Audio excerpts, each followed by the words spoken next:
आप लोग का जो नेक्स्ट चैप्टर है फाउंडेशन बैच का, वो है आपका सिंपल इंटरेस्ट।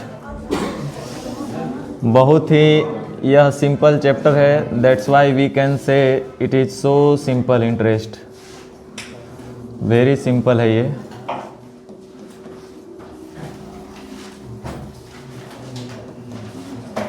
बहुत ही सिंपल है ये, सो सिंपल इंटरेस्ट। तो सिंपल इंटरेस्ट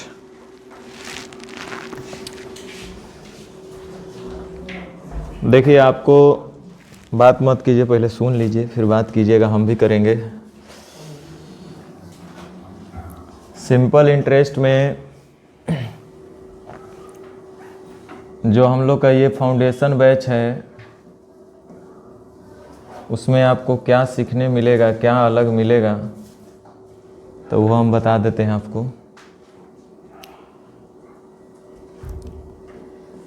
नंबर एक बात,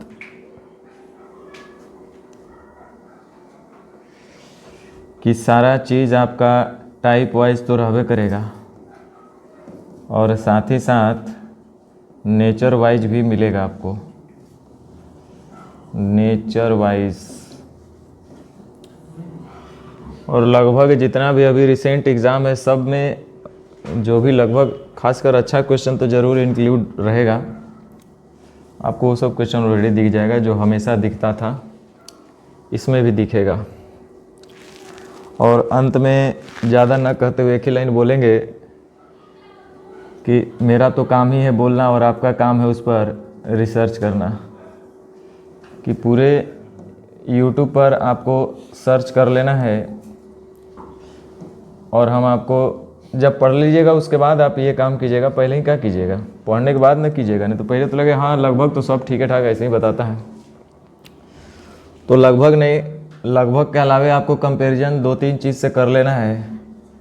सबसे पहले कंटेंट का आप कंपैरिजन कर सकते हैं। कंटेंट में किस चीज़ का, लेवल का, और साथ ही साथ सीक्वेंस का, जो ऑर्डर आप बोल सकते हैं, जिस तरीके से आपको ऑर्डर या सीक्वेंस में कंप्राइज करके दिया जा रहा है। और उसके बाद जो मेन चीज़ है वो है आपका कॉन्सेप्ट का। आपको हर एक नेचर वाइज टाइप वाइज यहाँ पे कर दिया गया है। अभी सीट अपडेट होकर के आपको आ रहा है, मिल रहा है धीरे धीरे। 1-2 दिन में टाइपिस्ट पूरा काम वो भी कर ही देगा। आप देखिएगा, बहुत सारा चीज़ आप ऐसे पढ़ेंगे जो ना तो कभी आप सोचे होंगे और ना कहीं देखे होंगे, ना सोचे होंगे ना देखे होंगे। सोचिए कितना खूबसूरत बात बोल रहे होंगे। ना सोचे होंगे ना देखे होंगे, मतलब आप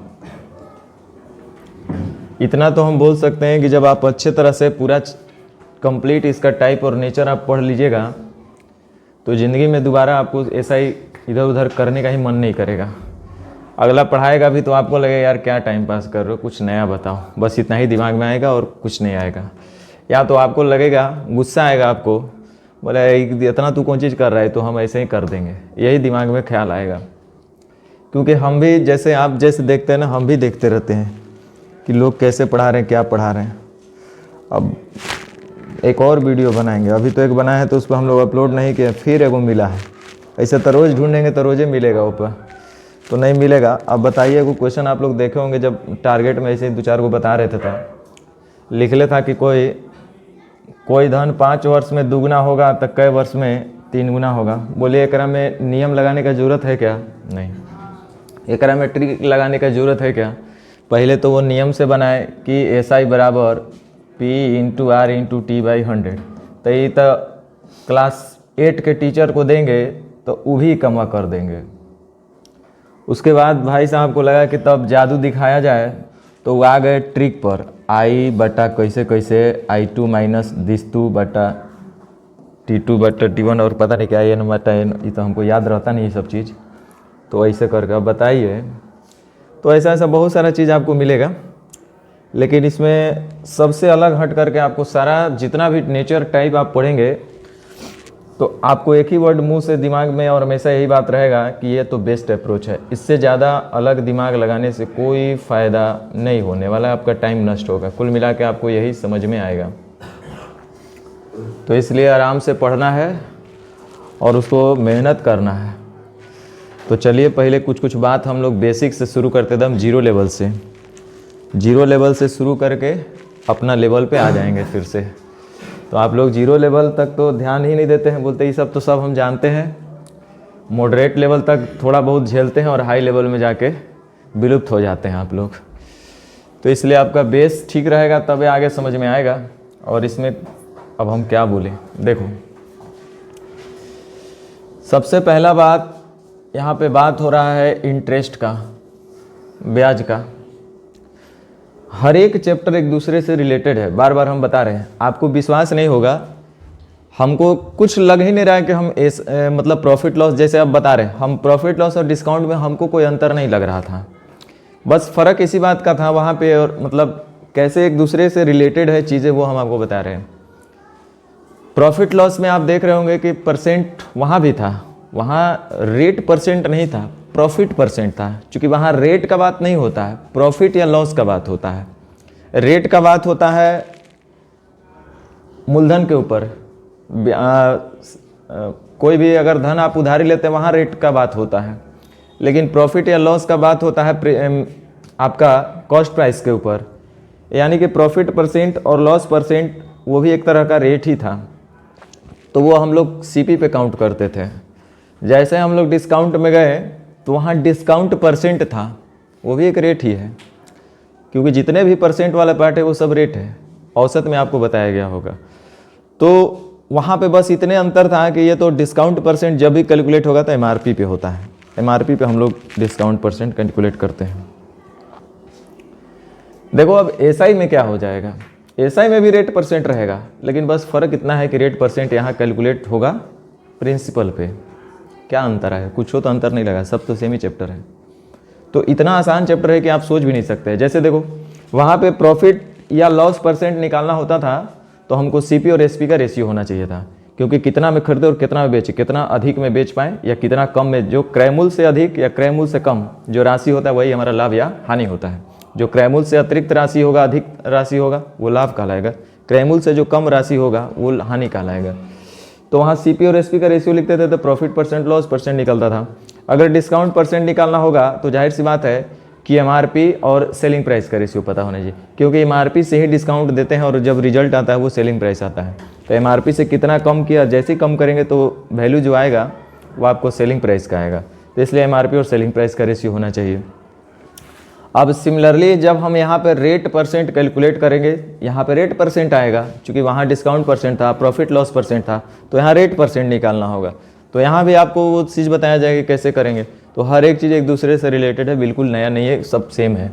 चलिए सीखिए, अब ध्यान दीजिए। ब्याज का यहाँ बात होगा, सारा गेम इसी पर है, ब्याज। तो एकदम छोटू छोटू चीज़ से शुरू करते हैं। सबसे पहला कि मूलधन, जिसको जनरली हम लोग पी से डिनोट करेंगे। इंग्लिश में प्रिंसिपल बोलेंगे, जनरली इसको हम लोग पी से ही डिनोट करेंगे। तो उधार लिया गया जो पैसा या धन होता है मूलधन कहलाता है। मूलधन एक्चुअल मतलब जो आपका पैसा था वही, और इसी पर ब्याज भी मिलता है। जो आपका मूल पैसा होगा उसी पर कोई ब्याज देता है। जैसे आप किसी से ज़रूरत पड़ता है, आप उधारी पैसा लेते हैं, और जब उधारी पैसा लेते हैं तो जाहिर सी बात है आपको उसको कुछ ब्याज भी देना होता है कि हाँ भाई आप फ्री में दोगे, कोई पैसा लोगे तो पैसा लेंगे भाई, उसको हम लोग ब्याज बोलते हैं। और उस पैसे को हम लोग कुछ निश्चित रेट ऑफ इंटरेस्ट पे लेते हैं। तो ये जो रेट ऑफ इंटरेस्ट लगेगा, जो आपका ब्याज लगेगा, वो हमेशा आपका जो मूलधन होता है उसी पर देना होता है कि भाई आप 1000 रुपया ले रहे हो तो इसी पर हमको पैसा देना, ब्याज देना। ब्याज क्या होता है, तो वर्ड पे कमांड रखना है। मूलधन के अतिरिक्त हम आपको लाभ हानि में पढ़ाए थे कि लाभ क्या होता है। तो क्रय मूल्य के अतिरिक्त जो पैसा आपको मिलता है वही लाभ होता है। यहाँ हमने आपको बता रहे हैं कि मूलधन के अतिरिक्त, मूलधन के अतिरिक्त जो आपको पैसा वापस किया जाएगा वही आपका ब्याज कहलाएगा। सीधा सी बात है। जो आपने 1000 रुपया उधार दिए थे और कोई 1500 रुपया आपको रिटर्न करके कर्ज मुक्त हो गया, तो आप कहिएगा कि मूलधन के अतिरिक्त, यानी 1000 के अतिरिक्त कितना पैसा मिला, 500, तो वही आपका ब्याज कहलाएगा। जनरली इसको हम लोग आई से डिनोट करेंगे, आई से, इंटरेस्ट आई से डिनोट करेंगे। मिश्र धन, आपको हिंदी अगर आता होगा तो बहुत आराम से इस मैथ के भाषा को भी समझ सकते हैं। वह धन जो कहीं ना कहीं मिक्स्ड किया हुआ, जिसको हम लोग अमाउंट बोलते हैं, ए से डिनोट किया जाएगा इसको प्रायः। जरूरी नहीं कि ए से ही करो, आप XYZ से भी कर दो, लेकिन ए से हम लोग करते हैं ताकि समझ में आ जाए कि हाँ ए फॉर अमाउंट। देखिए मूलधन में जब ब्याज को भी हम जोड़ देंगे ना, तो वह हमारा धन जो कहलाएगा मिश्र धन कहलाता है। मूलधन में जब हम लोग ब्याज वाले पैसा को भी इंक्लूड कर लेते हैं तो हम बोलते हैं भैया हमारा मिश्र धन दे दो, यानी कि मूलधन और ब्याज दोनों दे दो। आप अमाउंट बराबर ऐसा ही बोल सकते हैं कि मूलधन और ब्याज का जो योग होता है वही तो आपका अमाउंट कहलाता है। चलिए बात होता है अगला समय का। तो समय को जनरली हम लोग टी से डिनोट करेंगे। अब कैपिटल टी या स्मॉल टी में मत आप डिफ्रेंशिएट कीजिएगा, ये कैपिटल भी हो सकता है, स्मॉल भी लिख सकते हैं, जब जैसा लगे लिख देगा आदमी। तो जब कोई पैसा ब्याज पर दिया जाए और उसे वापस लिया जाए तो इस बीच के इंटरवल को, अंतराल को हम लोग क्या बोलते हैं? समय कहते हैं। हम आज दिए और कुछ समय बाद लिए, तो आज और कुछ समय बाद का जो इंटरवल रहा वही हमारा क्या कहलाता है? समय कहलाता है। The most important thing in this chapter that is rate. इस चैप्टर का सबसे इम्पॉर्टेंट चीज़ जो है वो है आपका रेट।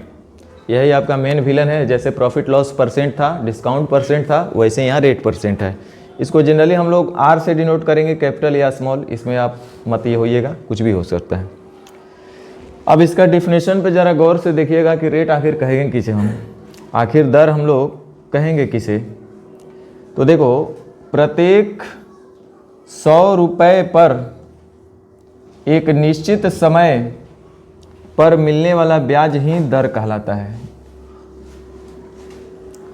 प्रति 100 रुपया पर, प्रति 100, क्योंकि जब भी आप परसेंटेज में चेंज करेंगे तो गुना 100। जैसे 1000 रुपया में 50 रुपया का ब्याज मिल रहा है साल भर में, तो 100 रुपया में कितना ब्याज? तो 1000 पर अगर 50 रुपया ब्याज मिल रहा है एक साल में, तो 100 रुपया में कितना ब्याज? तो हम लोग क्या कर दिए? प्रतिशत में चेंज कर लिए। कितना परसेंट? 5%। यानी कि कुल मिला के जब भी हमको परसेंट में चेंज करना होगा तो अंततः हमको 100 से गुना करना पड़ेगा, यानी कि 100 के रिस्पेक्ट में ही बात करेंगे। तो ऐसा क्यों ना बोले कि 100 रुपया पर ही एक निश्चित अवधि पर जो मिलने वाला ब्याज होता है वही हमारा क्या कहलाता है? दर कहलाता है। 100 रुपया पर एक निश्चित समय के बाद जो मिलने वाला ब्याज होता है, मिलने वाला ब्याज ही क्या कहलाता है? दर। तो हम बोले कि अगर एक साल में 1000 रुपया पर 50 रुपया ब्याज, एक साल में 1000 रुपया पे 50 रुपया ब्याज, निश्चित समय है एक साल, मूलधन है 1000 और वह ब्याज है 50 रुपया। तो एक निश्चित समय पर मिलने वाला ब्याज मतलब 1000 रुपया का एक साल का ब्याज 50 रुपया, तो 100 रुपया पर कई रुपया ब्याज मिलेगा? अगर 1000 रुपया में एक साल में 50 रुपया ब्याज, तो 100 रुपया में एक साल में कितना ब्याज? तो 5% ब्याज। तो कह रहा है कि प्रति 100 रुपये पर एक निश्चित समय पर मिलने वाला ब्याज ही दर कहलाता है। प्रति 100 रुपये पर एक निश्चित समय में मिलने वाला ब्याज ही दर कहलाता है। अच्छा एक बात बताओ, जैसे ही ये बात बोला तो यहाँ से हम कुछ बोल भी सकते हैं, आगे लिख दिए हैं, हम बताएंगे। अब यहाँ पे आ गया, ध्यान दो। आप लोग पहले देखे होंगे ये सेक्शन ए था जहाँ आपको डिफिनेशन बताया गया पांचों चीज़ का। टोटल 5 चीज़ दिखाई दे रहा है ना? मूलधन, ब्याज, मिश्रधन, समय और रेट। इसके अलावा छठा वर्ड भी कोई इसमें यूज होता है? नहीं यूज होता है। तो पांचों वर्ड के बारे में आप जान लीजिए। पूरे चैप्टर में जितने भी प्रश्न बनेंगे तो ये पांचों वर्ड आपके सामने आएंगे। अब पांचों वर्ड में किसका क्या रोल है ये देख लिया जाए। तो जो आपका प्रिंसिपल है मूलधन और इंटरेस्ट, ब्याज, अमाउंट, मिश्रधन, कभी भी देखते हैं लिखता है 500 रुपया का ब्याज, 50 रुपया ब्याज, 500 रुपया ब्याज, 500 रुपया मूलधन, 500 रुपया मिश्रधन। तो ये जब भी मूलधन, ब्याज और मिश्रधन रहेगा ये हमेशा रुपया पैसा में रहता है कि नहीं रहता है? डॉलर में भी हो सकता है, इकाई कुछ भी उससे मतलब नहीं है, रहेगा तो रुपये पैसे में ना।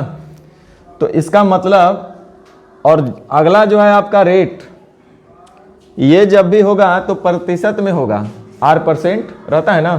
और समय को तो ये भी एक निश्चित राशि है, तो ये एक अलग हो गया। और ये R%, और जैसे ही परसेंट आया तो हम समझ गए कि ये कैसा राशि है, अनुपातिक राशि। और जहाँ रुपया पैसा लग गया वह कैसा राशि, निश्चित राशि। यानी कि प्रश्न में अगर निश्चित राशि पूछेगा तो हमको यही तीनों से संबंधित निश्चित राशि मिलेगा। और अगर अनुपातिक राशि हमको ढूंढना पड़ेगा तो ये R रेट से निकलेगा। समझ में आया बात, इतना कंफर्म हो गया। यानी कि कुल मिलाकर हम ऐसा बोले तो इसमें 3 तरह के क्वेश्चन बनेगा। एक तो प्रिंसिपल, इंटरेस्ट और अमाउंट पर आधारित, निश्चित राशि पर आधारित, दूसरा समय ज्ञात करने पर आधारित, और तीसरा रेट परसेंट से संबंधित। यानी 3 तरह का क्वेश्चन बनेगा पूरे चैप्टर में। चौथा कोई प्रकार का क्वेश्चन नहीं बनेगा। चौथा क्या बनेगा, बोलेगा रेट परसेंट बताओ, ये लो, टाइम बताओ, ये लो। इसके अलावा क्या बोलेगा, अमाउंट बताओ, इंटरेस्ट बताओ, प्रिंसिपल बताओ। अमाउंट का योग बताओ, अमाउंट का अंतर बताओ, इंटरेस्ट का योग बताओ, इंटरेस्ट का अंतर बताओ, प्रिंसिपल का योग बताओ, प्रिंसिपल का डिफरेंस बताओ। बताना तो प्रिंसिपल ही है। तो कुल मिला के 3 तरह के क्वेश्चन आपके इस चैप्टर में बनेंगे। तो तीनों तरह के हम लोग चीज़ को समझेंगे, एक एक चीज़ हम लोग सीखेंगे। यहाँ पे लिख दिया, अर्थात मुख्यतः 3 प्रकार के प्रश्न बनते हैं। बिल्कुल बनेगा 3 तरह का। अच्छा, जो नए अभी जन्मजात शिशु हैं, बच्चे हैं, उनको थोड़ा सा कुछ चीज़ को बहुत दिक्कत होता है। तो भाई लोग उनके लिए ये जो क्लास 8 का आपका भाई होगा ना, उसको भी बुलाइएगा तो उसको भी बड़ा अच्छा लगेगा। बोले हाँ सर, ऐसा तो क्लास 8 में भी इतना जीरो से हमको नहीं सिखाया गया था। देखो, कुछ ऐसे शब्द हैं जो मिसधन के लिए यूज किया जाता है, मिसधन अमाउंट के लिए यूज करेगा। आपके क्वेश्चन में कुछ ऐसा भी शब्द आएगा, टर्म्स आएगा, वर्ड आएगा, जिससे यह पता चलेगा कि यह शब्द जो है अमाउंट के लिए यूज़ किया गया है।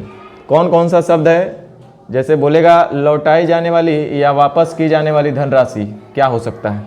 तो जैसे ही बोला रिटर्न करने वाला पैसा, वापस करने वाला पैसा, तो ये आपके दिमाग में चलना चाहिए कि अमाउंट पूछा जा रहा है।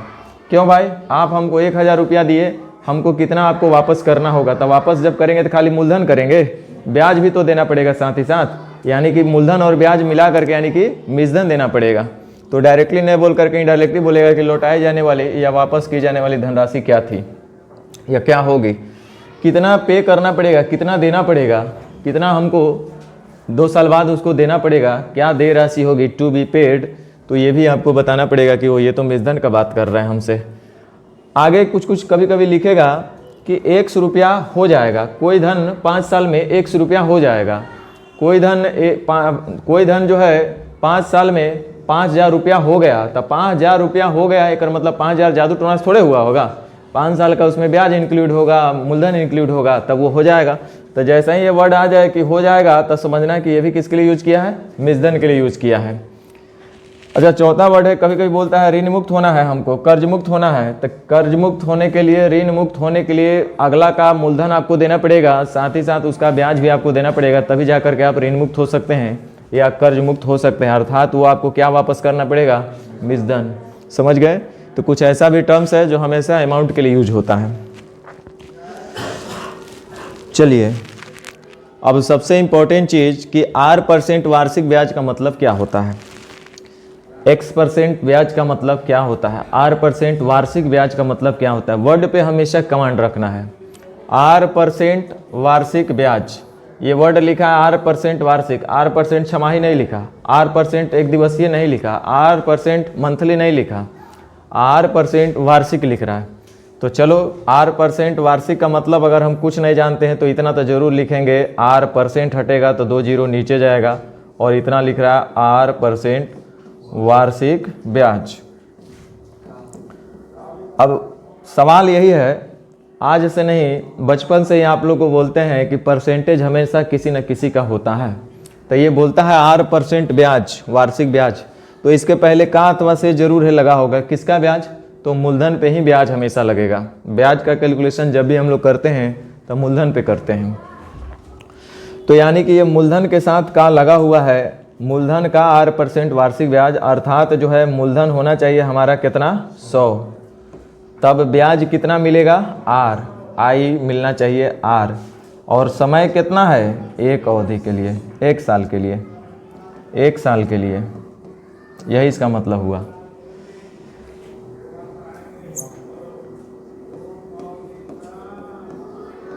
कहने का मतलब हुआ कि मूलधन होगा 100 रुपया तब ब्याज मिलेगा 8 रुपया, कितने समय में? तो 1 साल में। तो आप खुद बता दीजिए कि तब मिश्रण कितना होगा, मूलधन प्लस ब्याज, यानी कि 100 प्लस आर। तो ये सब छोटा छोटा चीज़ आपको समझ में आना चाहिए, लेकिन आपको ये चीज़ आराम से समझ में आ गया होगा। 8% ब्याज का मतलब कि मूलधन 100, ब्याज होगा आर, तब मिश्रण होगा 100 प्लस आर। लेकिन ये आपको नहीं समझ में आया होगा अभी तक कि ये वार्षिक का मतलब क्या है, अभी तक नहीं समझ में आया होगा, हमको पता है। 100 प्लस आर, 1 साल का ब्याज 8 रुपया। वार्षिक बोला का मतलब है कि 1 साल में जब मूलधन होगा 100 रुपया तब ब्याज मिलेगा 8 रुपया 1 साल में। तो क्या 1 साल के लिए मूलधन 100 रुपया तो अगले साल के लिए मूलधन कुछ और रुपया? नहीं, चूंकि ये एसआई है तो एसआई में हर 1 साल का मूलधन और हर 1 साल का ब्याज दोनों ही समान होता है, इसलिए मूलधन तो 100 रुपया ही रहेगा, मूलधन नहीं बदलने वाला है। ब्याज भी हर साल के लिए 100 रुपया 8 रुपया ही रहेगा, वो भी नहीं बदलने वाला है। यानी कि 1 साल का ब्याज 8 रुपया तो 2 साल का ब्याज 2R, 3 साल का 3R। तो ये बड़ा सिंपल चीज़ है, हमको इसका मीनिंग समझना है। ABCDE, हाँ, अर्थात इसको हम लोग कैसे लिख सकते हैं भाई लोग? अगर 8% वार्षिक ब्याज का मतलब, अभी आप हम लोग को बताए थे कि 8% वार्षिक ब्याज का मतलब मूलधन होगा 100 रुपया, ब्याज होगा 8 रुपया, इसका मतलब मिश्रण होगा 100 प्लस 8 रुपया। ये 8 रुपया का ब्याज है कितने समय के लिए? 1 साल के लिए। वार्षिक बोला है, अगर यही बोलता द्विवार्षिक, बोलता 8% द्विवार्षिक ब्याज की दर से,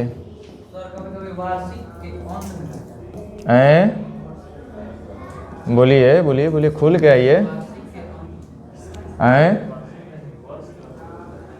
बोलिए क्या?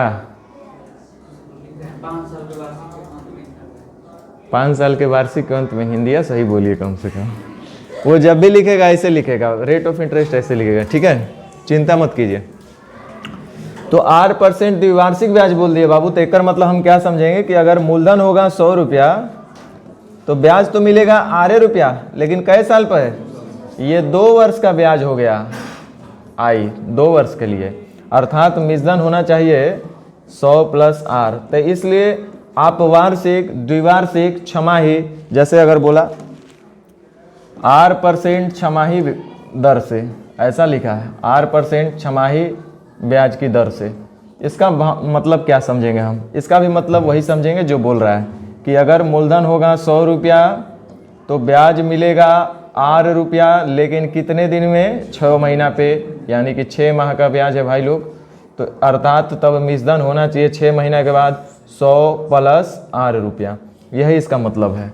अगर लिख दिया 8%, लिखा 8% एक दिवसीय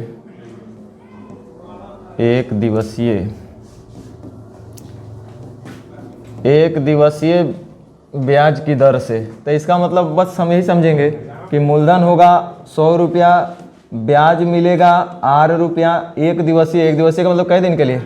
1 दिन का ये हुआ, तो यानी कि ये अमाउंट हो जाएगा 1 दिन के बाद 100 प्लस 8 रुपया। जैसे एक बार और अंत में लिख दिया 8% साप्ताहिक ब्याज की दर से, साप्ताहिक ब्याज की दर से, तो हम इसका मतलब यही समझेंगे कि मूलधन होगा 100 रुपया, ब्याज मिलेगा 8 रुपया, लेकिन 1 सप्ताह का, 1 वीक का, है कि नहीं? तो मिश्रण हो जाएगा 100 प्लस 8 रुपया। तो ये चीज़ आपको इसका मीनिंग समझना जरूरी है। 8% वार्षिक का क्या मतलब है, 8% छमाही का मतलब क्या है, 8% द्विवार्षिक का मतलब क्या है। यदि आप इस बात को समझ जाते हैं तो आपको बहुत ही आसान लगेगा ये चैप्टर। लेकिन कभी कभी क्या होगा ना, वो खाली इतने लिखेगा कि यदि मान लीजिए कि ब्याज की दर 10% है, वो लिखा नहीं कि 10% वार्षिक है कि 10% छमाही है, तो अगर कुछ नहीं समझेगा तो हम इसको क्या मानेंगे? वार्षिकी मानेंगे कि यह वार्षिक लिखा हुआ है। लिख दिया कि सिर्फ 8%, ब्याज की दर 8% है, तो कुछ नहीं लिखेगा तो हम इसको समझेंगे कि यह वार्षिक है, बस। चलिए, लेकिन ये मीनिंगलेस है, कोई बात नहीं। अब देखिए, अगर कहीं लिखा हुआ 8% वार्षिक ब्याज की दर से, अभी आपने रेट का डिफिनेशन पढ़े थे कि 100 रुपया पर किसी निश्चित समय पर मिलने वाला जो ब्याज होता है ना, वही दर कहलाता है। अगर 5,000 रुपया पे एक साल में 500 रुपया, तो 100 रुपया में कै रुपया, तो आप बोलिएगा सर 5%। तो यानी कि जो रेट ऑफ इंटरेस्ट निकल के आया वो 100 रुपये पर आया। तो 100 रुपये पर जो निश्चित अवधि के बाद मिलने वाला ब्याज होता है वही आपका रेट कहलाता है। अर्थात ध्यान दो इधर, 100 रुपये पर एक साल का ब्याज 8 रुपया। क्या गलत बोल रहे हैं क्या? 8% ब्याज का मतलब क्या हुआ? 8% वार्षिक ब्याज। इसका मतलब क्या हुआ कि मूलधन होगा 100 रुपया, ब्याज मिलेगा 8 रुपया। कितने समय के लिए? एक साल के लिए। तो मिश्रण हो जाएगा आपका 100 प्लस 8 रुपया। अब ध्यान दो, अर्थात हम बोलेंगे कि 100 रुपया पर एक साल का ब्याज 8 रुपया।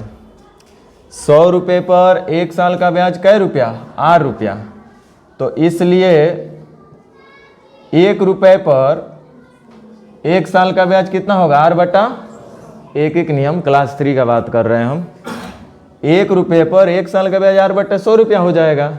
चूँकि 100 आम का दाम 8 रुपया, तो एक आम का दाम 8/100 रुपया, वही हम कह रहे हैं। तो 100 रुपये पर एक साल का ब्याज 8 रुपया होगा, तो 1 रुपया पर एक साल का ब्याज 8/100 रुपया। 1 रुपया पर माना कि मूलधन कै रुपया था? P रुपया। मूलधन कै रुपया? P रुपया। तो इसलिए P रुपये पर एक साल का ब्याज क्या होगा? P × 8/100 रुपया। एक साल का समय था कितना? 1 साल। हमको समय भी नहीं पता है। माना कि समय है आपका कितना? T वर्ष। तो इसलिए P रुपये पर T साल का ब्याज क्या हो जाएगा? P × R × T/100। बोलो होगा कि नहीं होगा? आप ही तो बोले कि सर 100 रुपया अगर हमको ब्याज मिल रहा है तो एक साल में, और वो ब्याज कितना है? 8 रुपया। तो 100 रुपया मूलधन है, तो 100 रुपया पर एक साल का ब्याज 8 रुपया। तो 1 रुपया पर एक साल का ब्याज 8/100 रुपया। तो P रुपया पर एक साल का ब्याज P × R/100 रुपया। तो नहीं, हमको P रुपया पर एक साल का नहीं, हमको T साल का चाहिए। तो हो जाएगा P × R × T/।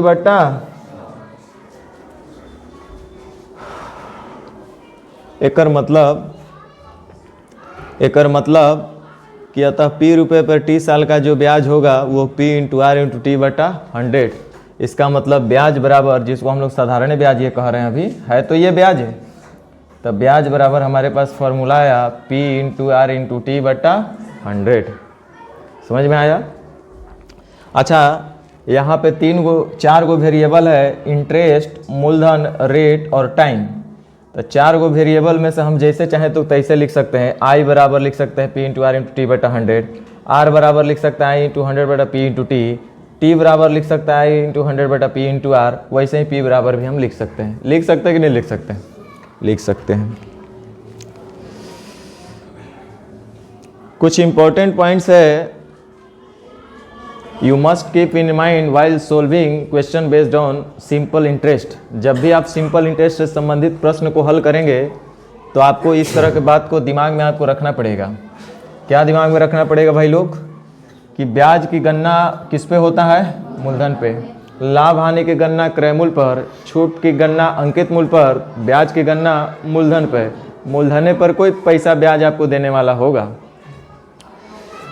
साधारण, ये बहुत इंपॉर्टेंट वर्ड लाइन है ये, साधारण ब्याज में मूलधन एवं ब्याज हर साल के लिए समान रहता है। ये बहुत इंपॉर्टेंट लाइन है, ये कभी बदलता नहीं है। ना मूलधन बदलेगा ना हर साल का ब्याज बदलेगा। एसआई में हर एक साल का मूलधन और हर एक साल का ब्याज सेम रहता है। अर्थात साधारण ब्याज में मूलधन एवं मिश्रधन हमेशा एपी का सीरीज बनाता है। बोलेंगे सर ये बात हमको नहीं समझ में आया। मत समझ में आवे, हम थोड़ा भी समझा रहे हैं। ये आपको समझ में आएगा जब हम क्वेश्चन सोल्व कराएंगे तब। ये एपी का सीरीज बनाता है, सीआई जीपी का सीरीज बनाता है। सर वो कैसे, तो बताएंगे। अभी फिलहाल इतने समझिए कि साधारण ब्याज में मूलधन एवं मिश्रधन हमेशा एपी का सीरीज बनाता है। लेकिन समझना अगर चाहते हैं तो अभी समझा देते हैं। मान लो कि मूलधन है आपके पास 1000 रुपये, 100 रुपया। मूलधन कितना है? 100 रुपया। रेट ऑफ इंटरेस्ट इधर लिखते हैं 10%। Rate of interest 10%। सुन लो, तो पहले साल का मूलधन 100 रुपया, रेट ऑफ इंटरेस्ट 10%, तो मिसधन कितना हो जाएगा? 110। बोलो हाँ या ना? बहुत बढ़िया। तब मूलधन और मिसधन का रेशियो हो जाएगा, छोड़ दो ना, मत लिखो, रेशियो क्या लिखना है? 10 और 110, है ना? अच्छा, फिर अगले साल 10 रुपया और ब्याज मिलेगा। तो एक साल बाद मिसधन था 110 रुपया, तो 2 साल बाद कितना हो जाएगा? 100। 2 साल, 3 साल बाद, तो देखो तो 110, 10, 20, 10, 30, क्या एपी का सीरीज बन रहा है? अरे गैपिंग सेम है, इसका मतलब डिफरेंस सेम है, यानी अर्थमेटिक प्रोग्रेशन का सीरीज बन रहा है। तो ये हमेशा जो है ब्याज में मूलधन और मिसधन हमेशा एपी का सीरीज बनाएगा। अभी इस पर विस्तार से चर्चा होगा जब हमको जरूरत पड़ेगा तब, अभी नहीं। अच्छा, आप हमको अभी बोले थे कि सर ब्याज तो हमेशा मूलधन पे मिलता है, मूलधन पर मिलता है। थोड़ा सा 2 मिनट समझ लीजिए कि अगर मूलधन है 100 रुपया, नहीं 100 नहीं, 500 मानो। मूलधन है अगर 500 रुपया, रेट ऑफ इंटरेस्ट अगर 10% है और समय अगर 1 वर्ष है, तो ब्याज कितना होगा? तो बोलिएगा सर ब्याज तो हमेशा मूलधन पर मिलता है, तो एसआई में तो ब्याज बदलता नहीं है। तो 1 साल का 10%, तो 2 साल का 20%, 30 साल का 30%, 4 साल का 40%, 5 साल का 50%, ऐसे ना होगा। तो 1 साल का 10%, किसका 10%? मूलधन का 10%। तो मूलधन 10, मूलधन 100, तो ब्याज 10। 1 साल के लिए, तो 2 साल के लिए 20, 3 साल के लिए 30, 4 साल के लिए 40, 5 साल के लिए 50। तो बड़ा इजी है ये। तो ये जो ब्याज मिलेगा आपका मूलधन का ही 80%, क्योंकि 1 साल का ब्याज अगर 10 रुपया, तो 2 साल का ब्याज यानी कि R इंटू टी। 3 साल का ब्याज 10 तिहाई 30, 4 साल का ब्याज 10 चौके 40, यानी जो ब्याज होगा ये 40 मिलेगा। ब्याज किस पे मिलेगा? मूलधने पे। ये भी 30 ब्याज मिलेगा मूलधने पे, 20 ब्याज मिलेगा मूलधने पे। ये तो मूलधन का ही 80% मिल रहा है। तो यानी कि मूलधन है 500 और उसी का ही R इंटू टी %। तो 2 साल के लिए अगर लेंगे तो 10 दूनी 20%, 3 साल के लिए लेंगे तो 10 तिहाई 30%, 4 साल के लिए लेंगे तो 10 चौके 40%। यही आपका ब्याज मिलेगा, है कि नहीं? तो एक चीज़ को दिमाग में रखना है, वही हम फॉर्मूला वही लिखे हैं, एसआई बराबर P into R into T बटा 100। एसआई जिसको आप लोग ब्याज बोलते हैं, ये है P into R into T बटा, तो उसी को हम ऐसे बोल रहे हैं कि जो ब्याज मिलेगा वो मूलधन का ही 80% मिलेगा। लेकिन बचपन में हम लोग को थोड़ा सा सरल हो समझने में, इसलिए सजा कर लिखा गया था P into R into T बटा 100, ताकि आपको वैल्यू पुटिंग करने में दिक्कत ना हो। लेकिन हम लोग इसको हमेशा दिमाग में कैसे रख सकते हैं कि ब्याज जो होगा वो हमेशा मूलधन का ही 80% मिलेगा। तो ये चीज़ हम लोग यूज करेंगे। जैसे लिखा हुआ है F, निम्नलिखित का मूलधन ब्याज और मिसधन का अनुपात लिखें। आप लोग लिख सकते हैं। रेट दिया है 5% और समय दिया है 1 वर्ष। तो रेट दिया है 5% और कुछ नहीं बोला है, तो हम इसको क्या मानेंगे? ये सब वार्षिक। ये सब क्या चीज़ में दिया हुआ है? वार्षिक। रेट ये सब वार्षिक में दिया हुआ है। 10%, 5% वार्षिक, 10% वार्षिक, 15% वार्षिक, 12.5% वार्षिक, 33.33% वार्षिक, ऐसे। तो 5% वार्षिक अगर ब्याज कोई है, तो इसका मतलब हम समझेंगे कि मूलधन होगा 100 रुपया, ब्याज मिलेगा 5 रुपया 1 साल में, और 1 वर्ष का पूछे रहा है, तो मिसधन हो जाएगा 105। नहीं लिख सकते हैं इसे? चलिए 10% की दर से 2 वर्ष का हमको अगर निकालना है, तो हम बोलेंगे कि भाई मेरे मूलधन तो होगा 100 रुपया, ब्याज मिलेगा 10 रुपया, कितने समय में? 1 साल में। तो 2 साल का ब्याज कितना हो जाएगा? 10 दूनी 20। अच्छा, मूलधनों बदल जाएगा, 2 साल का मूलधन वही रहेगा। तब मूलधन तो 100 रुपया था, 2 साल का ब्याज आपका 20 रुपया, यानी मिसधन कितना होगा? 120 रुपया होना चाहिए, कि 220 हो जाएगा? 120। अब 15% की दर से, तो 15% का मतलब मूलधन होगा 100, तब ब्याज मिलेगा 15। क्या? वार्षिक का मतलब 1 साल में। 15% वार्षिकी का मतलब मूलधन होगा 100 रुपया, तो ब्याज मिलेगा 15 रुपया कितने समय में? 1 साल में। और हमको निकालना है कितने समय का? 1.5 साल का। तो बताओ आप ही लोग कि 1 साल में अगर 15 रुपया ब्याज मिलेगा तो 1.5 साल का मतलब 6 महीना और ना, तो 6 महीने का और 7.5 रुपया और मिल जाएगा। तब 15 और 7.5 साढ़े 22 रुपया ब्याज मिल जाएगा, यानी मूलधन हो जाएगा 122.5। नहीं बोल सकते हैं ऐसा? उसी तरह से 12.5% की दर से हमको 9 माह, लेकिन 12.5% ये क्या लिखा हुआ है? वार्षिक।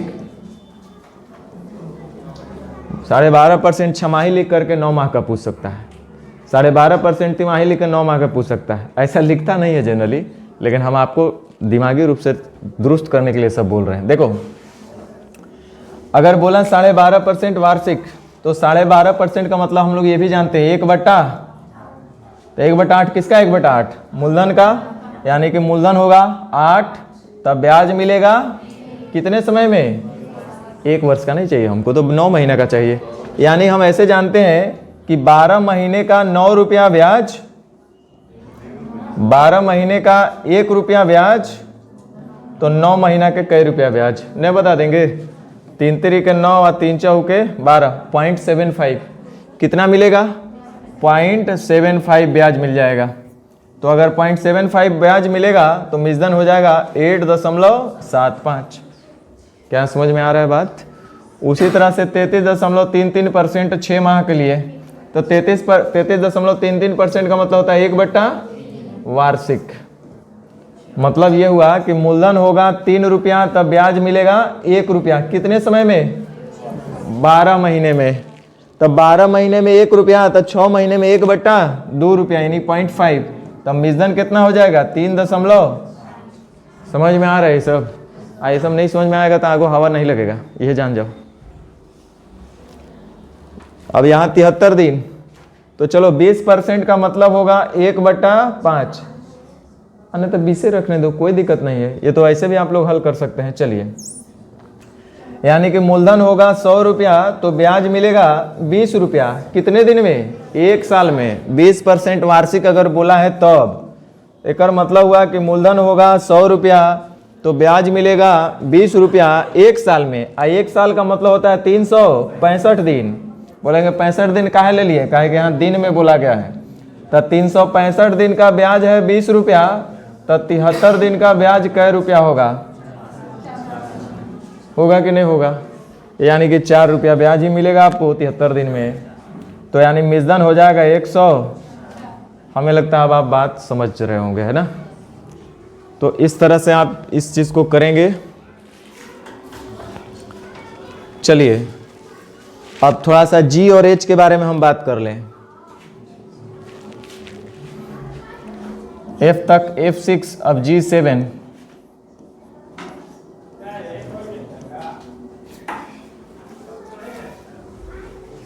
R18, P16, Q17, है ना? U21, V22, W23, X24, Y25, Z26। Z का उल्टा उप by love shirt gauge PK मैंने JQCX DW। चलिए देखो, उप by love shirt gauge PK मैंने JQCX DW। देखो इधर हम लोग अब बात कर रहे हैं क्लास 3 के लिए। किसके लिए? क्लास 3 के लिए, क्योंकि इससे हम थक चुके हैं, तो हम सोचे क्यों ना 2 मिनट फिर से एक बार बात करें। और क्लास 3 में एक चैप्टर है एक एक नियम। कौन सा नियम? यूनिटरी मेथड, इंग्लिश में बोलेंगे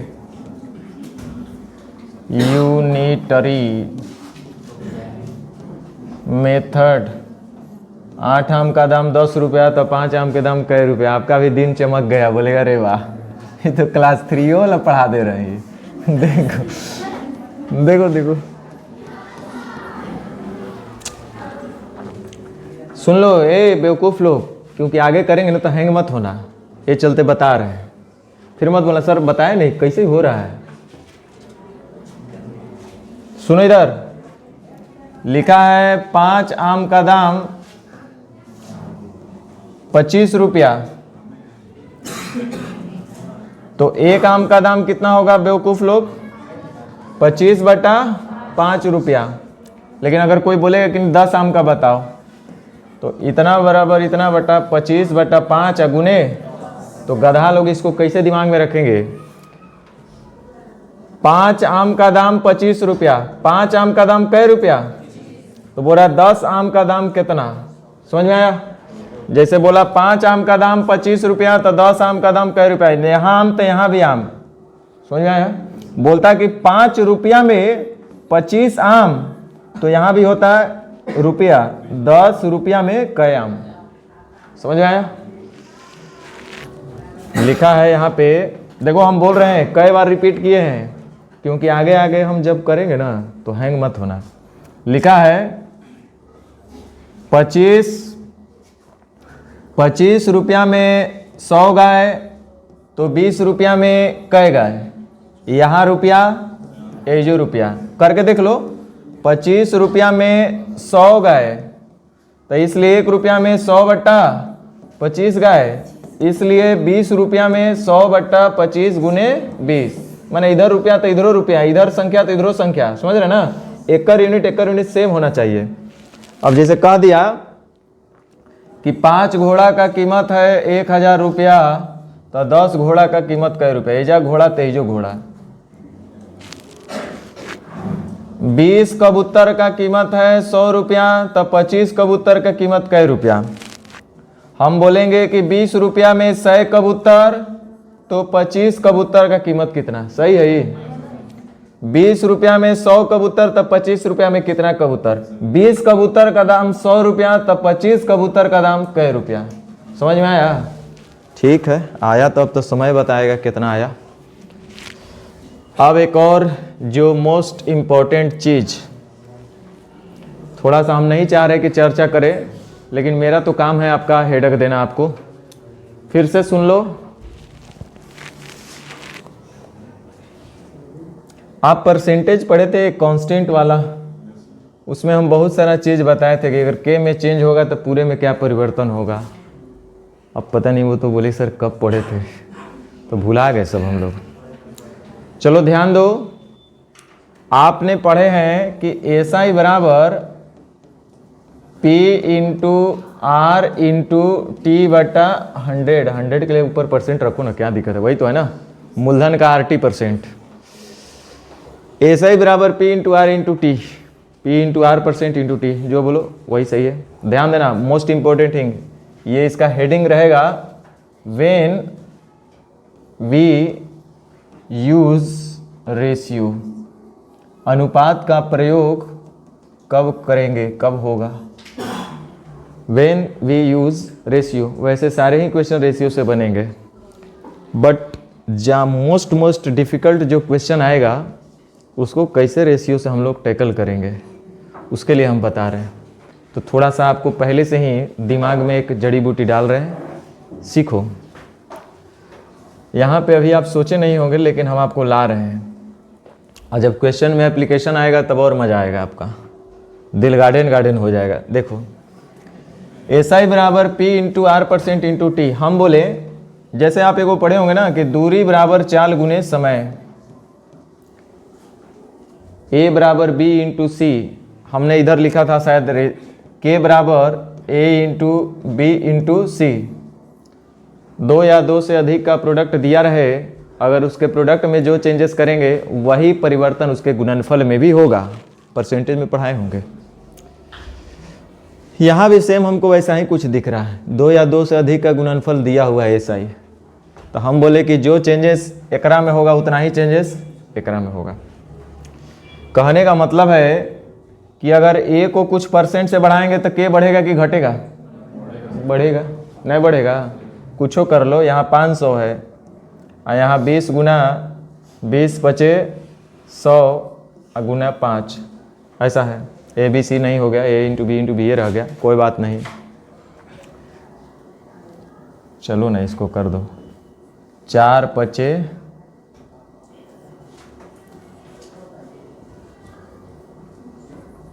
25 चौका 100, 100 बचे 500, ऐसा कुछ है। के बराबर 500, ए बी सी का ऐसा मान। हम बोले कि अगर ए को बढ़ाएंगे तो क्या इसका गुणनफल में नहीं वृद्धि होगा? होबे करेगा। जितना परिवर्तन इधर होगा उतना ही परिवर्तन इधर भी हो जाएगा। अगर ए को घटाएंगे तो ये भी घट जाएगा, या अन्य किसी के भी बात बोले तो इसके किसी भी गुणनफल में अगर हम जो चेंजेस करेंगे, गुणनखंड में जो चेंजेस करेंगे वही चेंजेस उसके गुणनफल में भी होगा। ऐसा हमने पढ़ाए थे आपको परसेंटेज में भी। तो कहने का मतलब, या ऐसे आपको थोड़ा बहुत आप लोग टाइम स्पीड डिस्टेंस भी पढ़ लिए हैं। अगर हम आपसे पूछेंगे कि दूरी को फिक्स कर दिया जाए, दूरी परिवर्तन नहीं होना चाहिए, दूरी में कोई चेंजेस नहीं चाहिए। दो केसेस वहाँ भी बताए थे, एगो चेंजेस होगा और एगो चेंजेस नहीं होगा। तो हम बोले यहाँ चेंजेस नहीं होगा, दूरी फिक्स रहना चाहिए। तो चाल को बढ़ाइएगा तो समय को क्या करना पड़ेगा, तभी ऐसा संभव है। नहीं तो चाल को बढ़ा दीजिएगा और समय को स्थिर रख दीजिए, चाहे इस समय को ही बढ़ा दीजिए तो दूरी भी बढ़ जाएगा। या तो चाल को बढ़ा दीजिए, समय को स्थिर रख दीजिए तो वो दूरी बढ़ जाएगा। लेकिन हम चाहते कि नहीं, दूरी जितना था उतने रहता, चाल बढ़ाइएगा तो समय कम कर दीजिए, ऑटोमेटिक दूरी उतना ही रह जाएगा। तो कहने का मतलब एक को बढ़ाइएगा एक को घटाइएगा तभी जाके गुणनफल में कोई परिवर्तन नहीं होगा, यानी इनवर्स प्रोपोर्शनल होगा जब गुणनफल में कोई परिवर्तन नहीं लाना है तब। यहाँ पे हम क्या बोलेंगे कि जो ब्याज होगा आपका, ब्याज जो है P into R% into T है, यही है ना ब्याज का फॉर्मूला।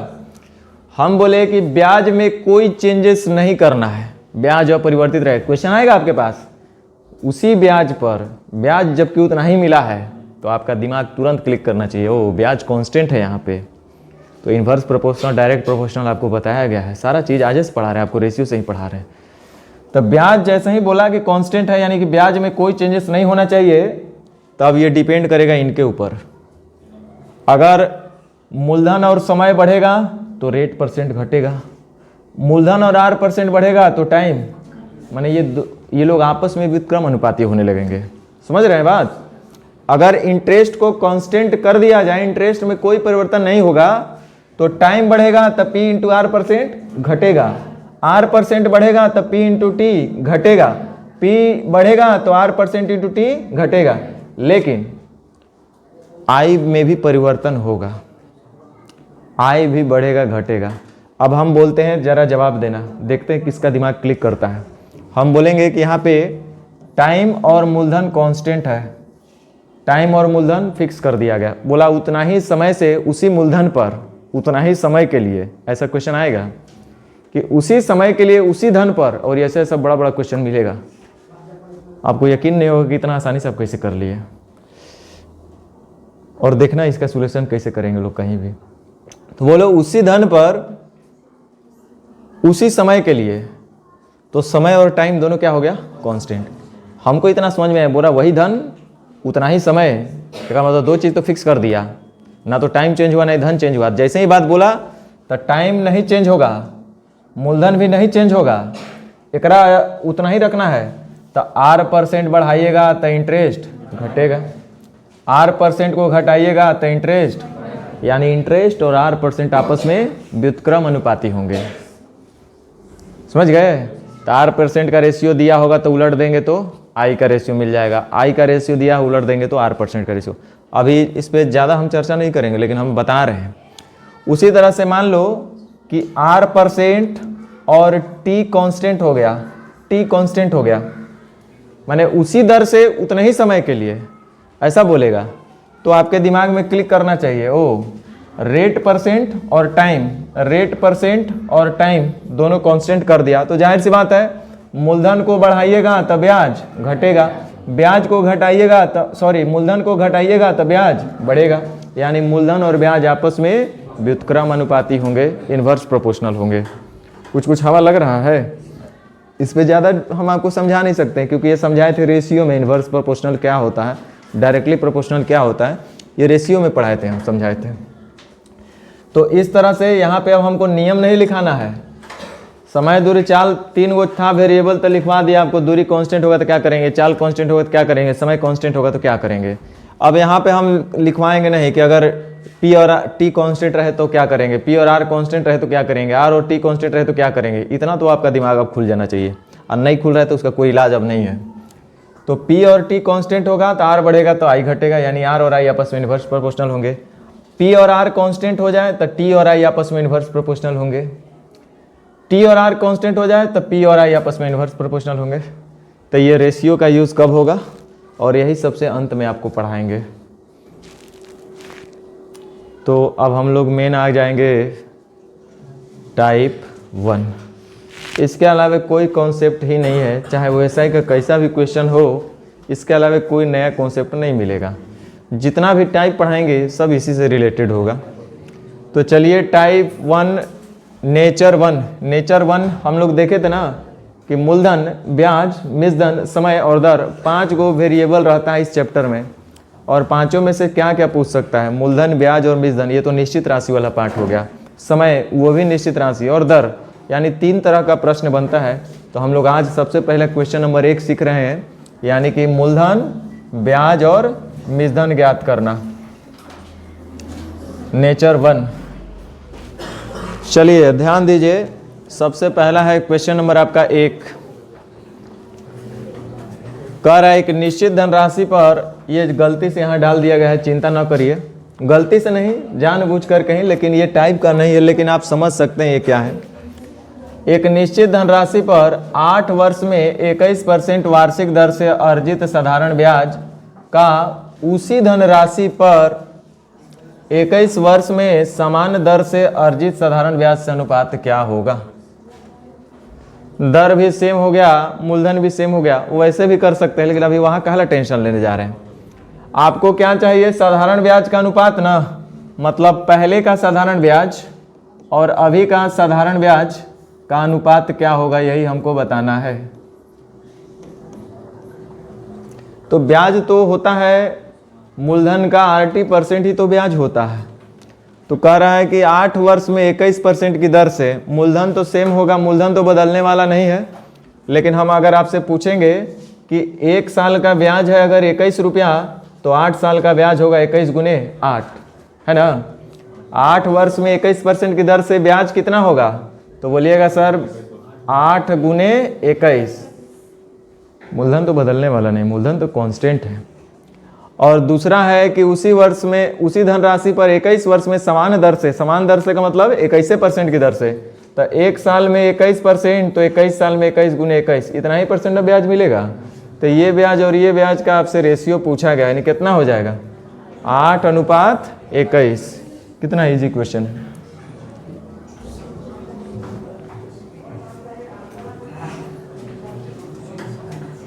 आप ऐसे भी सोच सकते हैं इसको। आप देखिए क्या बोला है, उसी धनराशि पर, मतलब धन सेम है, समान दर से, यानी कि दर भी सेम है। क्या लिखते हैं आप लोग? I बराबर P का RT% ही होता है। अब इसमें देखिए मूलधन आपका क्या है? कांस्टेंट है। दर भी आपका क्या है? इसका मतलब आप क्या समझ रहे हैं? उसी धनराशि पर समान दर से, यानी दर भी सेम है और मूलधन भी, इसका मतलब टाइम को घटाइएगा तो मूलधन बढ़ेगा। बेवकूफ, टाइम बढ़ाइएगा तो मूलधन भी बढ़ेगा, मतलब ब्याज भी बढ़ेगा। ब्याज को घटाइएगा तो टाइम भी, यानी कि टाइम और ब्याज आपस में समानुपाती होंगे। जो रेशियो टाइम का होगा वही रेशियो इनकर ब्याज का होगा। बोलो हाँ चाहे ना, है हाँ ना, कुछ बोल दो। मूलधन सेम है कि नहीं है? रेट ऑफ इंटरेस्ट वही है कि नहीं है? बोला है कि उसी धन राशि पर, बोला है कि समान दर से, यानी दर भी वही रहेगा, तो दर भी वही रहेगा, मूलधन भी वही रहेगा। तो मूलधन और दर कांस्टेंट हो गया, तो बच गया इधर टाइम और इंटरेस्ट। तो टाइम बढ़ाइएगा तो इंटरेस्ट भी बढ़ जाएगा, टाइम घटाइएगा तो इंटरेस्ट भी घटेगा। यानी कि टाइम और इंटरेस्ट आपस में डायरेक्टली प्रोपोर्शनल होंगे कि नहीं होंगे? यानी जो रेशियो टाइम का होगा वही रेशियो इंटरेस्ट का। तो पहले वर्ष का टाइम, पहले अवधि के लिए टाइम कितना है? 8, और दूसरे अवधि के लिए टाइम कितना है? 21। तो जो रेशियो टाइम का होगा वही रेशियो इनकर ब्याज का भी होगा। बोलो नहीं हवा लगा? लगा देते हैं, 2 मिनट और रुको। आप बोलिए कि ब्याज का फॉर्मूला होता क्या है? बोलो बेवकूफ लोग, ब्याज का फॉर्मूला क्या होता है? P into R into T, अब बट्टा, यही आपको ज़्यादा अच्छा लग रहा है। और दूसरा भी हो जाएगा P into R into T बट्टा 100 से 100 तो कट जाएगा। अब क्वेश्चन का कंडीशन देखो क्या है, कह रहा है कि 8 वर्ष में, पहले केस में समय दिया है कितना 8, रेट ऑफ इंटरेस्ट है कितना 21%, असाधारण ब्याज का उसी धनराशि पर, अच्छा जो धन इधर होगा वही धन बोल रहा है इधरों होगा, यानी इधर P1 है तो इधरों क्या होना चाहिए P1 होना चाहिए।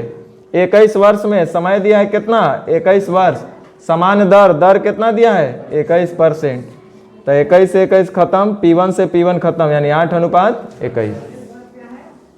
तो आज जाना ना, तो जितना अच्छा से हो सके I बराबर P into R% into T को डायरेक्टली प्रोपोर्शनल इन्वर्सल प्रोपोर्शनल अच्छे से समझ लेना, नहीं तो धीरे धीरे इतना हैंग करवा देंगे कि पूर्ण रूप से हैंग हो जाओगे। समझ में आया ना? चलिए आगे बढ़ते हैं हम लोग। ध्यान दीजिए, अब मेन आपका यहाँ से क्वेश्चन है,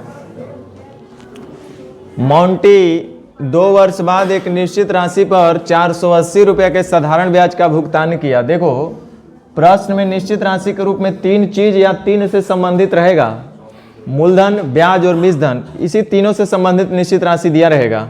तो ये 480 रुपये आप खुद बता दीजिए कि क्या दिया हुआ है, ब्याज है ना, तो हमको भी रेशियो में क्या चीज़ चाहिए ब्याज, जो बात ऊपर वही बात नीचे, जो पूछे उसका गुना। प्रश्न में एक निश्चित राशि दिया रहता है, उसका तुलना उसी राशि से कर लेंगे, जो पूछे उससे गुना कर लेंगे। अनुपात का सबसे अंतिम नियम यही पढ़ते हैं हम लोग।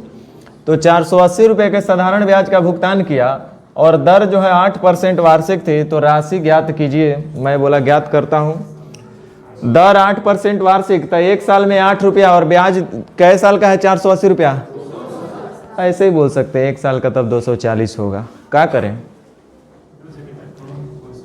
अरे 8% वार्षिक तो 2 साल में 16 रुपया हो जाएगा, या तो 2 साल में 480 तो 1 साल में 200, तो 240 का तुलना 8 से, जो दिल करे वो कर लो। चलो 480 रुपया 2 साल का ब्याज, तो हमको रेशियो में भी 2 साल का ब्याज चाहिए, तो 8% वार्षिक था, एक मतलब 1 साल का 8%, तो 2 साल का 8 दूनी 16% ब्याज, मूलधन कहीं तो मिलता है। तो वह राशि ज्ञात कीजिए कितना 100 से, यानी कि आपका सुंदर सा आंसर हो जाएगा 3000 रुपया। बोलो कितना आसान क्वेश्चन है ना। तो ये नेचर सबसे आसान नेचर में से आपका है। कर सुमन ने 5 वर्ष पहले 16% की साधारण ब्याज दर पर लिए गए एक ऋण पर ब्याज के रूप में 9600 रुपया भुगतान किया है। ऋण पर ब्याज के रूप में कितना दिया 9600, मतलब ब्याज ही उसको देना पड़ गया 9600 रुपया। ब्याज है 9600 रुपया, तो हमको भी रेशियो में ब्याज चाहिए, तो 16% की दर से, 16% खाली लिखा है, मैंने वो क्या लिख रहा है वार्षिक, तो 1 साल में 16 रुपया का ब्याज, तो 5 साल में 16 बचे, तब ब्याज का तुलना ब्याज से, जो पूछेगा उसका गुना। उसने कितना ऋण लिया, ऋण लिया गया पैसा आपका मूलधन कहलाएगा, तो यानी कैसे गुना। चलिए बहुत बहुत बहुत बढ़िया, बहुत बढ़िया, बहुत बढ़िया। तो हमें लगता है ये आप लोग बना लीजिएगा आराम से, नहीं 6% प्रति वर्ष की दर से साधारण ब्याज 4800 रुपया की राशि 3 वर्ष में कितने ब्याज अर्जित करेगी। 4800 रुपए की राशि, यानी कि 4800 आपका मूलधन है, और 6% प्रति वर्ष की दर से ब्याज भी देना है, तो 3 वर्ष में कितना ब्याज अर्जित करेगी, ब्याज निकालना है। तो बताइए 4800 रुपया आपका मूलधन है, तो मूलधन का तुलना मूलधन से, जो पूछेगा उसका गुना, तो 6% की दर से 3 वर्ष का ब्याज हमसे पूछा गया था 18 रुपया, कितना है 1124, 864।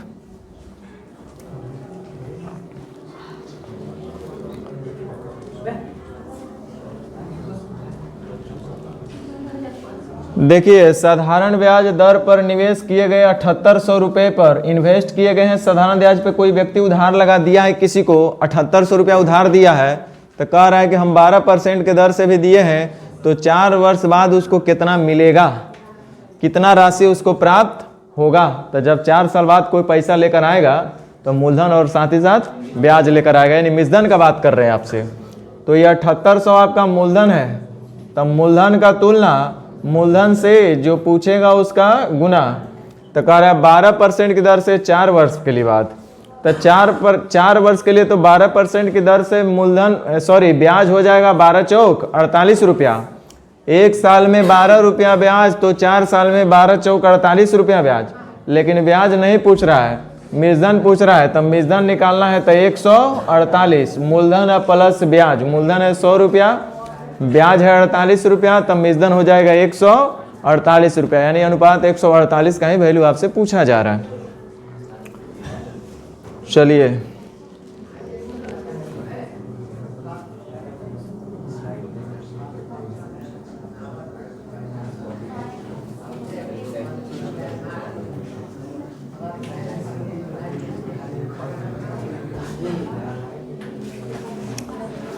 कर एक निश्चित राशि 10.5% प्रति वर्ष की दर से साधारण ब्याज पर 5 वर्षों में इतना रुपया हो जाती है।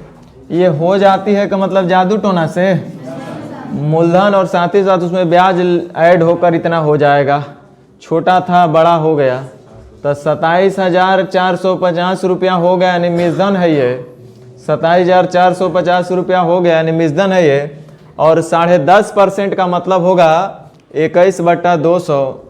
10.5% का मतलब कितना होगा 21/200, यानी मूलधन होगा 200 तो ब्याज मिलेगा 21 रुपया। कै साल में 1 साल में। तो साधारण ब्याज पर 5 वर्ष में कितना भाई मेरे 5 वर्ष में इतना हो जाता है। तो मूलधन तो है 200 और 1 साल का ब्याज 21 रुपया, तो 5 साल का ब्याज होगा 21 × 75 से 105 रुपया। तो ब्याज हो जाएगा 105 रुपया और मूलधन है 200 रुपया। तब मिश्रधन कितना होगा 305 रुपया। तब मिश्रधन का तुलना मिश्रधन से जो पूछेगा उसका गुना। तो राशि क्या है, बोलिए राशि क्या है।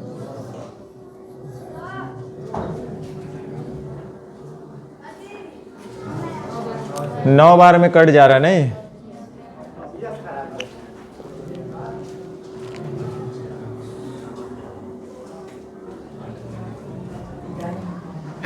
चलिए ध्यान दीजिए। कर 2700 रुपये पर 8 महीने के लिए 5 पैसे प्रति रुपए प्रति माह की दर से साधारण ब्याज ज्ञात कीजिए। बड़ा अच्छा बात बोल रहे हैं। 8 महीने का हमको ब्याज निकालना है, लेकिन कह रहा है कि 5 पैसे प्रति रुपए 5 पैसा ब्याज मिलेगा प्रति माह की दर से। कह रहा है कि प्रति रुपया का मतलब हम 100 पैसा बोल सकते हैं। 100 पैसा में कै पैसा ब्याज मिलेगा 5 पैसा ब्याज मिलेगा। कितने दिन में बेवकूफ 1 महीने में प्रति माह की दर से।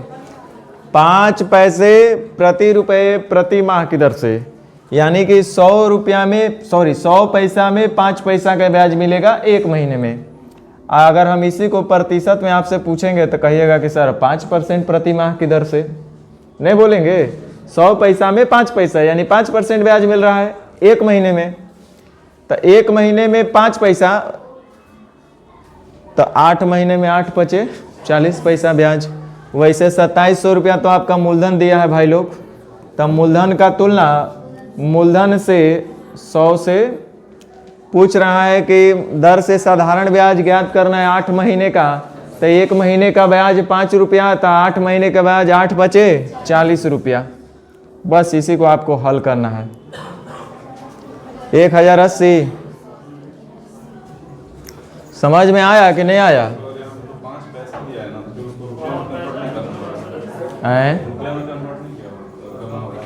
क्या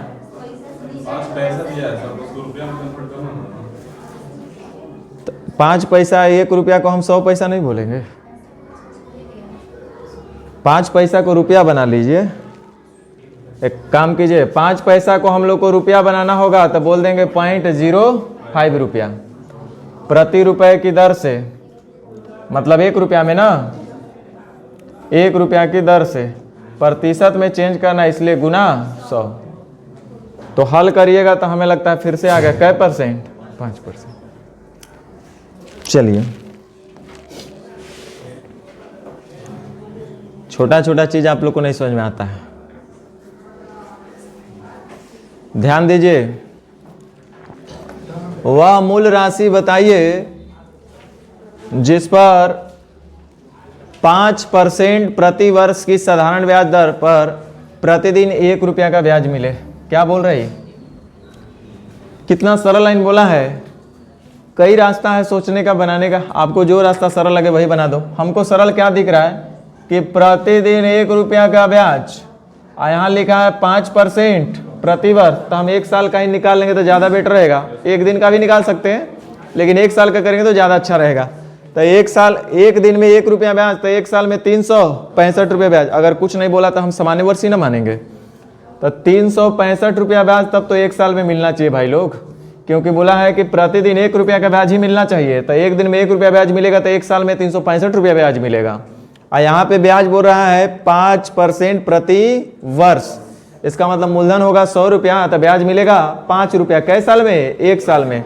तब ब्याज का तुलना ब्याज से, जो पूछेगा उसका गुना। तो वह मूल राशि बताइए, यानी कैसे गुना? 100 से। 7300।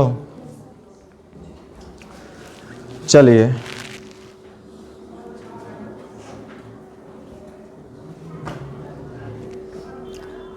1500 रुपया का 12% वार्षिक दर से 2.5 वर्ष का साधारण ब्याज ज्ञात करना है। तब 1500 रुपया तो आपका मूलधन है, तब मूलधन का तुलना मूलधन से 12% की दर से 2.5 वर्ष का ब्याज। तो ध्यान दीजिए, 12% वार्षिक का मतलब 1 साल में 12 रुपया ब्याज, तो 2.5 साल में कितना हो जाएगा भाई? अरे 2 साल में 12 दूनी 24, आधा साल यानी 6 महीना का और, तो 1 साल में 12 रुपया, तो 6 महीना में 6 रुपया, तो 24 और 6 30 रुपया ब्याज मिलेगा 2.5 साल में। 1 साल का ब्याज 12 रुपया, तो 2.5 साल का ब्याज कै रुपया? 30 रुपया नहीं होगा? तो इसी का आपको वैल्यू बता देना था।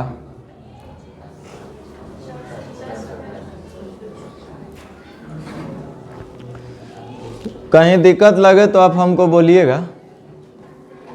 6000 रुपया पर 6% वार्षिक दर से 8 महीने का साधारण ब्याज बताना है।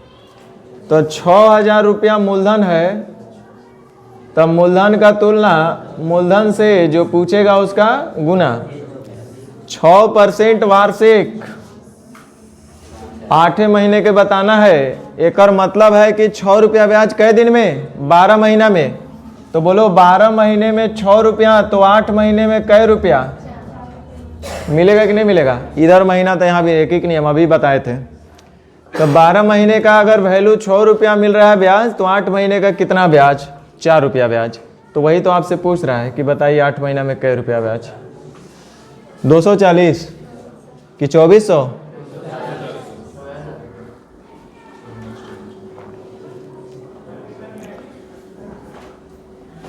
चलिए, कह रहा 7200 रुपये का 15% वार्षिक दर से 2 वर्ष और 4 महीना। एक बार समझ लो, जिंदगी में रटना नहीं पड़ेगा। 7200 रुपया ये तो मूलधन दिया हुआ है, तब मूलधन का तुलना मूलधन से, जो पूछेगा उसका गुना।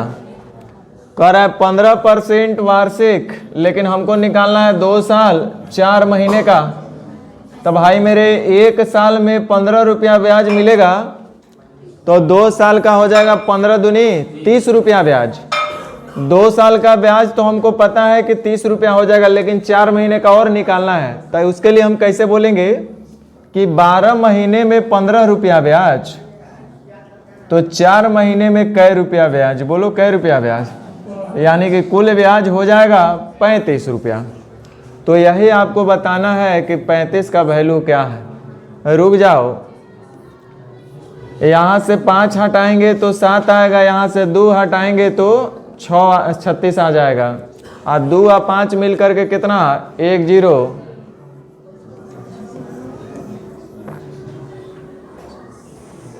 ₹2520 रुपया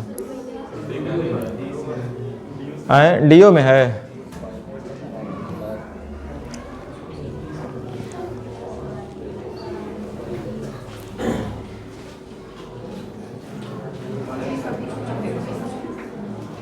चलिए, लिखा है 2500 रुपये का 20% दर से। देखो 20% खाली दर बोलेगा तो हम समझेंगे 20% वार्षिक दर, अगर कुछ नहीं लिखेगा तो वार्षिक लिखेंगे।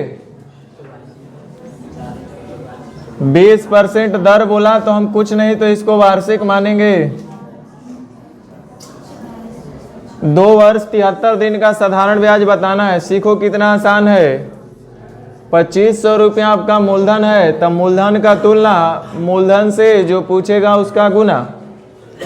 तो 20% दर बोला है तो हम इसको वार्षिक मानेंगे।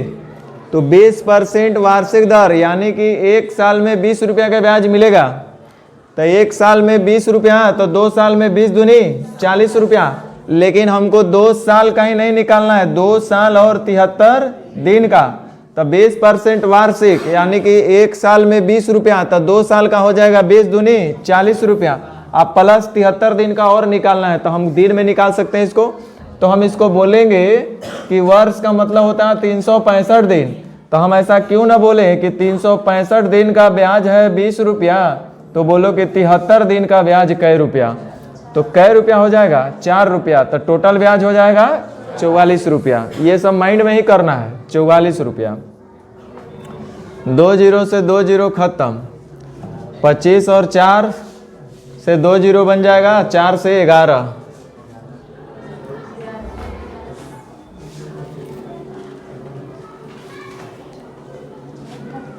तो हमें लगता है कि अब आप लोग बना लेंगे। एगो इसको भी देख लेते हैं। 2500 रुपये का 5% वार्षिक दर से 219 दिन का साधारण ब्याज क्या होगा। तो भाई मेरे 2500 रुपये आपका मूलधन दिया हुआ है, तब मूलधन का तुलना मूलधन से जो पूछेगा उसका गुना 5% वार्षिक दर यानी कि 1 साल में ब्याज मिलेगा 5 रुपया। मूलधन होगा 100 रुपया तो 1 साल में ब्याज मिलेगा 5 रुपया। लेकिन हमको निकालना 219 दिन का, तो हम ऐसा बोल सकते हैं कि 365 दिन का ब्याज है 5 रुपया, तो 219 दिन का ब्याज होगा कै रुपया। नहीं ऐसा बोलेंगे तो ये हो जाएगा 5 7 35, 5 3 15, 3 से 3 बार में नहीं।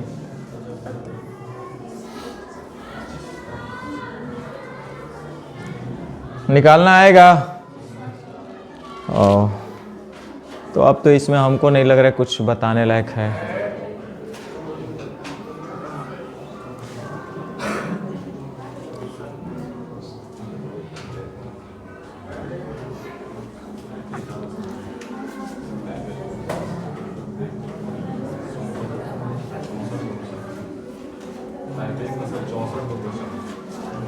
चौसठ गो।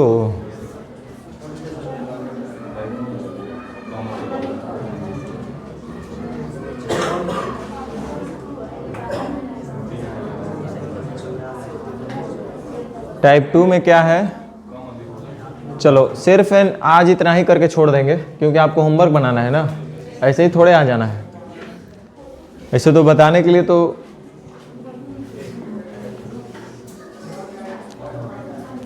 एकदम इजी नेचर है ये। कई क्वेश्चन है एकरा में, नेचर 2 में। चलिए ठीक ठीक ठीक हो जाएगा हो जाएगा हो जाएगा। बस आज भर इतना ही रहेगा, ज़्यादा नहीं, ज़्यादा नहीं, कम कम, कम या अधिक अंतर पर आधारित है। नेचर 2 कर है किसी धनराशि का 12% वार्षिक दर से 6 वर्ष का जो साधारण ब्याज होगा वह मूलधन से 735 रुपया कम है। कम या अधिक का मतलब अंतर, और ये जो 735 रुपया का जो अंतर है वो 12% की दर से 6 वर्ष का जो ब्याज होगा वो ठीक मूलधन से 735 रुपया कम। बेसिक से तो नहीं बताना है। 6 वर्ष का साधारण ब्याज मूलधन से 735 रुपया कम, यानी जो मूलधन होगा ओकरा से भी ये 735 रुपया कम है। तो ध्यान दीजिए 12% की दर से 6 वर्ष का साधारण ब्याज आप हमसे पूछेंगे। 12% का मतलब हुआ कि मूलधन होगा 100 रुपया तो ब्याज मिलेगा 12 रुपया 1 साल में। तो 6 साल का ब्याज होगा 12 छक 72।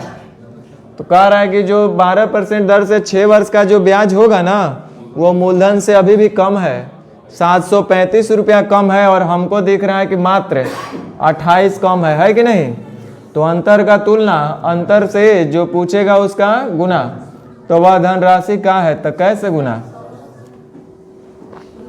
7 से ही कटेगा, 7 10 से 70, 7 5 105 बार में 105 गुने 105 गुने। तो ये भी आप लोग बड़ा आसान से बना लीजिएगा। ये तो इतना आसान है कि एकर कोई जवाब ही नहीं है।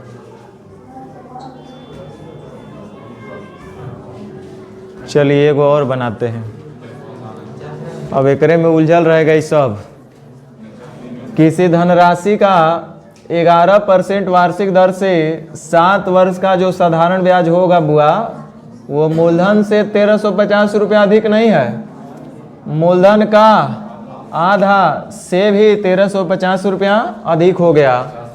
तो आप खुद बोलिए कि 1350 अधिक, अधिक या कम का मतलब अंतर। तो ये अंतर दिया है 1350 का। यहाँ देखिए आप खुद कि 11% की दर से 7 साल का जो ब्याज होगा 11 7 77, यानी मूलधन होगा 100 रुपया, तब ब्याज हो जाएगा 11 7 77। वो कह रहा है कि मूलधन के आधा, तो मूलधन तो है 100, इसका आधा कितना 50 से 1350 रुपया अधिक है। तो हम लोग देख रहे हैं कि यहाँ कितना अधिक है 27। तो अंतर का तुलना, अंतर से जो पूछेगा उसका गुना। बताइए कि मूलधन क्या है, तो 100 से गुना और 27 से 5 बार में। तो बना लीजिएगा इस टाइप के क्वेश्चन। नेचर 3 कौन चीज़ है?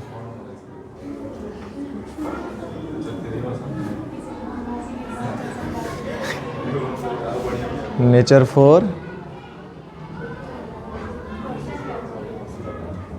चलो तो नेचर 3 खत्म कर देते हैं।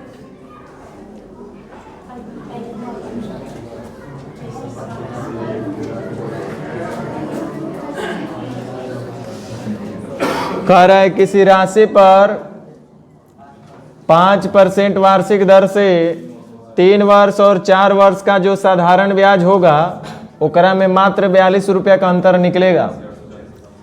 तो प्रश्न के हिसाब से निश्चित राशि जो दिया है वो 42 रुपया, और वो अंतर दिया है किसी का, और ये अंतर कुछ नहीं है। 5% की दर से 3 वर्ष का साधारण ब्याज और फिर 4 वर्ष के साधारण ब्याज का ही अंतर है 42 रुपया। तो आप बोलिए कि 5% की दर से 3 वर्ष का ब्याज कितना होगा, तो 5 तिहाई 15, और यही 5% की दर से 4 वर्ष का ब्याज 5 का 20, तो 20 और 15 में अंतर कितने का। तो अंतर का तुलना अंतर से जो पूछेगा ओकरा से गुना। बताइए कि वह राशि क्या है, तो कैसे गुना। हमें लगता है ये सबसे इम्पोर्टेंट नहीं, सबसे लॉलीपॉप टाइप था, है कि नहीं। ऐसा हो गया क्या कोनो। तो चलिए अब आज भर हम आपको तंग नहीं करेंगे, क्योंकि आपको बना कर आना है ना। नहीं नहीं नहीं, ज़्यादा हो जाएगा होमवर्क ज़्यादा हो जाएगा। हमको कोई दिक्कत नहीं है। हमारा कौन चीज़ है, आप हमसे प्रॉमिस कीजिए हम आज नहीं ख़त्म कर दिए तो जोन कहिए सोन। लेकिन आराम से पढ़िए, ख़त्म नहीं करना है ना। ख़त्म करना था तो किए थे कि नहीं एक दिन में। हाँ